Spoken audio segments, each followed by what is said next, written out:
Dengue के patient को खाने में क्या देना चाहिए? कई लोग कहते हैं कि डेंगू के पेशेंट को बकरी का दूध पिलाना चाहिए, पपीते के पत्तों का रस पिलाना चाहिए, कीवी फ्रूट खिलाना चाहिए जिससे प्लेटलेट बढ़ जाते हैं। यह सारी मान्यताएं गलत हैं। डेंगू में सबसे ज़्यादा ज़रूरी है हाइड्रेशन मेंटेन करना, यानी कि पेशेंट के शरीर में पानी की कमी नहीं होनी चाहिए। यदि बड़ा पेशेंट है तो उसको दिन में कम से कम 3 लीटर जितना लिक्विड शरीर में जाना ज़रूरी है। और यदि छोटा बच्चा है तो उसको दिन में 7 से 8 ग्लास जितना लिक्विड देना चाहिए।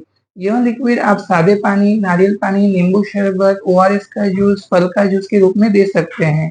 साथ ही आप पेशेंट को दही, छाछ, लस्सी वगैरह भी दे सकते हैं।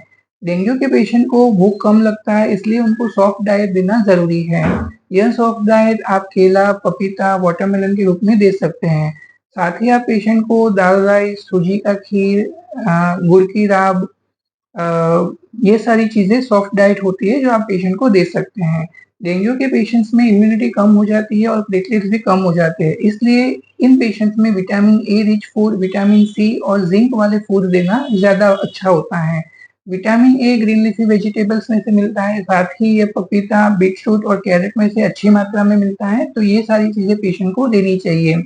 विटामिन सी खट्टे फ्रूट्स में से यानी कि सिट्रस फ्रूट्स में से मिलता है, साथ ही ये टमाटो, ऑरेंज, आंवला ये सारी चीज़ों में से विटामिन सी की मात्रा भरपूर होती है, तो इन्हें पेशेंट्स को देना चाहिए। ज़िंक होल सीरियल्स, नट्स और सीड्स में से मिलता है, इसलिए डेंगू के पेशेंट को आप नट्स दीजिए, उन्हें चिया सीड्स, पम्पकिन सीड्स वगैरह दे सकते हैं। डेंगू के पेशेंट्स के लिए पोमेग्रेनेट एक बहुत ही अच्छा फ्रूट है, जिसे पेशेंट्स को देना फ़ायदेमंद होता है। साथ ही पेशेंट को हल्दी मिल्क देना चाहिए। हल्दी के अंदर एंटीऑक्सीडेंट प्रॉपर्टी होता है और वो इम्यूनिटी को बूस्ट करता है। तो ये सारी चीज़ें डेंगू के पेशेंट के लिए बहुत ही फ़ायदेमंद है।